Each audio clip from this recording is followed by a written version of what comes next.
Hey, it's Jamila from Buy Pink, and today we're making wine bags.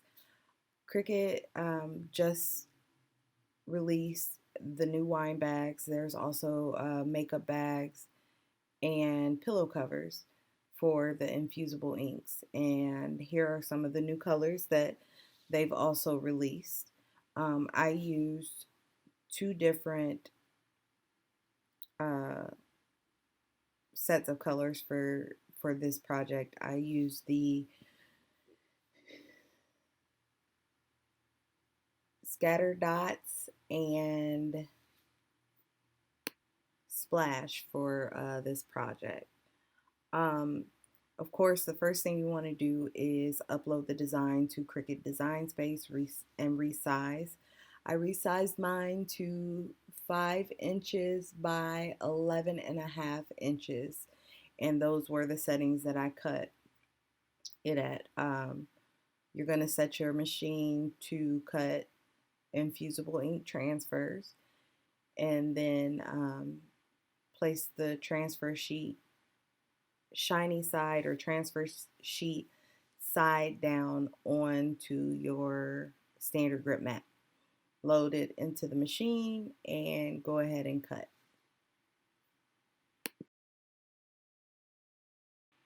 Let your machine do its thing, and once it's done cutting, remove from your machine and cut off any excess.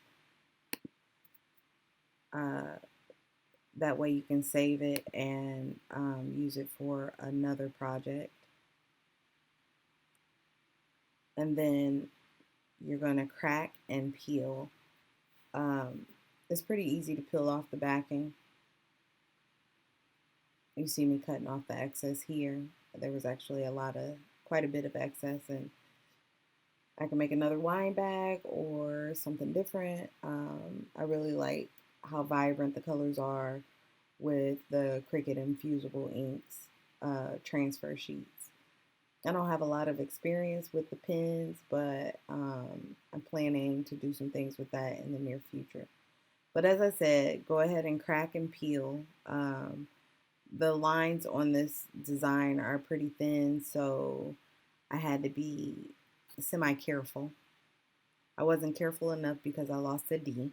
I don't know what happened to it, but I ended up just going back and recutting it and replacing it at the end. You'll see how I replace that at the end.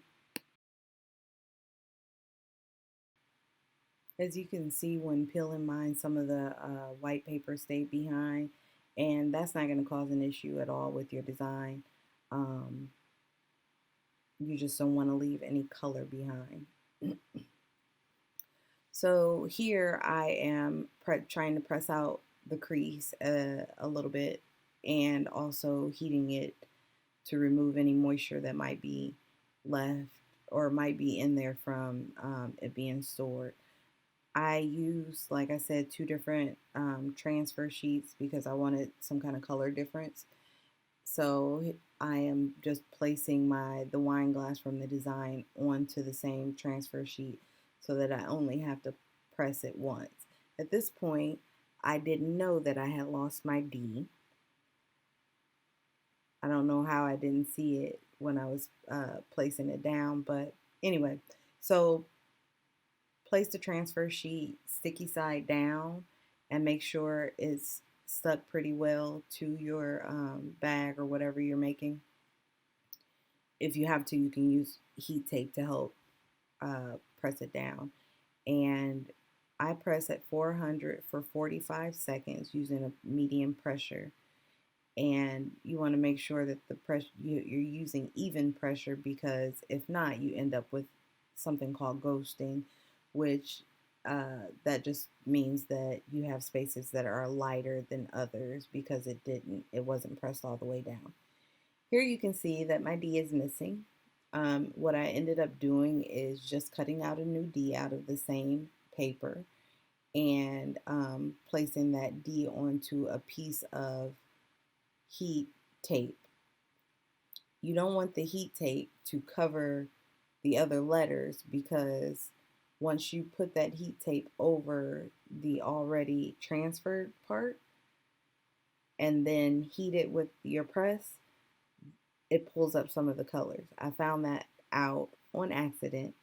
Um, it didn't look very good, but like I said, I put my letter onto a piece of heat tape and made sure it wasn't touching anything else.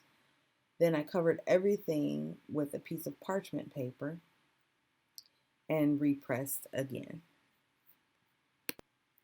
If I hadn't made that mistake, my bag would be ready to go and ready to plop in a bottle of wine for gift giving or whatever you were using the wine bag for. But since I made that mistake, I had to repress. But that's how you make a wine bag with Cricut Infusible ink.